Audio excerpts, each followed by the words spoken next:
નમસ્કાર દર્શક મિત્રો, આપના એવા યુવા નેતા ગોપાલ ઇટાલીએ અત્યારે હાલમાં જે ભગા બારડનો વિરોધ કર્યો હતો તે ભારે પડી ગયો છે અને તેનું એક કોલ રેકોર્ડિંગ પણ વાયરલ થઈ રહ્યું છે. તો તે આપણે કોલ રેકોર્ડિંગ તમને સંપૂર્ણ બતાવીશું આગળ. તો વિડીયોને અંત સુધી જોજો.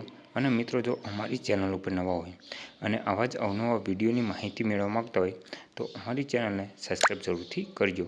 તો ચાલો હવે જોઈએ કોલ રેકોર્ડિંગ. જય સોમનાથ. કોણ? જીતેશ વાત કરું છું. હે? જીતેશ વાત કરું છું વેરાવળથી. હા બોલો. અરે કાલે તમે જાહેર સભામાં બોલ્યા છો કે ભગાભાઈએ સુગર ફેક્ટરી બંધ કરાવી છે, ભગાભાઈએ આવું કર્યું છે, ભગાભાઈ માં કઈ ખાઈ ગયા છે સુગર ફેક્ટરીમાંથી ભાઈ સાહેબ?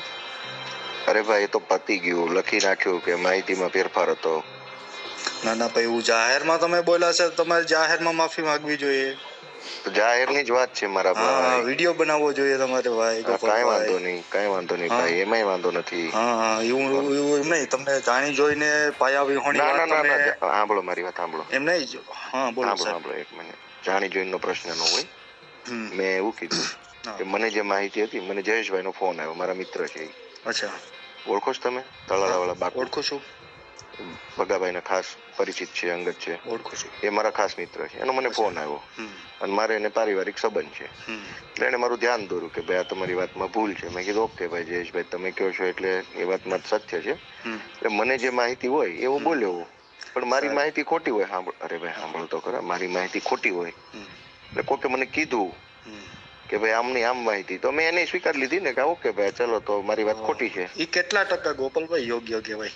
એટલે ભાઈ તમે વાતને ન સમજતા. યોગ્ય તમને કોઈ બી કાંઈ કહી દે એવું તમે જાહેરમાં બોલી જાવ? એવું બોલાતું જ નથી ને.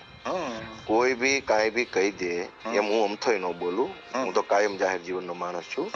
પણ ક્યારેક આપણને માહિતી, આવા સજ્જન સમજુ માણસ થઈને આવું જાહેર મીટિંગમાં બોલો, એ કેટલા ટકા યોગ્ય ગણાય છે? અલ્યા ભાઈ, પણ મેં તમને કીધું આપણે બે ભાઈ એટલી સારી રીતે વાત કરીએ છીએ, એનો કોઈ અર્થ ખરો? મતલબ નીકળે કે ન નીકળે? તો એ હું તમને કહેવા માંગુ છું કે ભાઈ જે હવે ફેરફાર થયો છે મેં સ્વીકાર્યો છે, પછી હવે એ વાતને આપણે ખેંચીશું ગમે એટલી, એનો કોઈ અર્થ તો નથી. ખેંચવાની વાત નથી. જાહેર મંચ ઉપર તમે નામ જોગ બોલ્યા છો સાહેબ, નામ જોગ ભગાભાઈના નામ જોગ બોલ્યા છો. ભગાભાઈએ હવે જે, જો હું તમને હજુ કહું કે જયેશભાઈ અરે મારે વાત થઈ અને મેં સ્વીકાર્યું કે મારી પાસે જે માહિતી હતી એ પૂરતી નહોતી. બરાબર. હવે એ પછી તમારો મને ફોન આવ્યો, હું તો તમારે યારે ચર્ચા કરું છું કે હા ભાઈ મેં સ્વીકાર્યું કે ભાઈ મારી માહિતી અધૂરી હતી. એ માહિતી અધૂરી હતી એ બદલ મેં જાહેરમાં લખ્યું છે, બોલીને કહી દઈશું, એ કોઈ પ્રશ્ન નથી. બરાબર. હવે તમે હું બે ભાઈ ગમે એટલું ખેંચીએ વાત ને, એનો અર્થ હું મને એમ કહો. જ્યારે મેં સ્વીકાર લીધું, અમને એ વાતનું દુઃખ થાય છે. તમે નામ જોગ ભગાભાઈના નામ જોગ સાહેબ બોલ્યા છો અને તમે એવું કીધું કે ભગાભાઈએ બંધ કરાવી છે સાહેબ. ના એવું નથી. બરાબર. તો ભગાભાઈ નો ક્યાં એવો ફાળો છે કે ફેક્ટરી બંધ કરાવી દીધી? એમ એટલું મારે જાણવું છે. સાંભળો ભાઈ, તમારું નામ શું છે?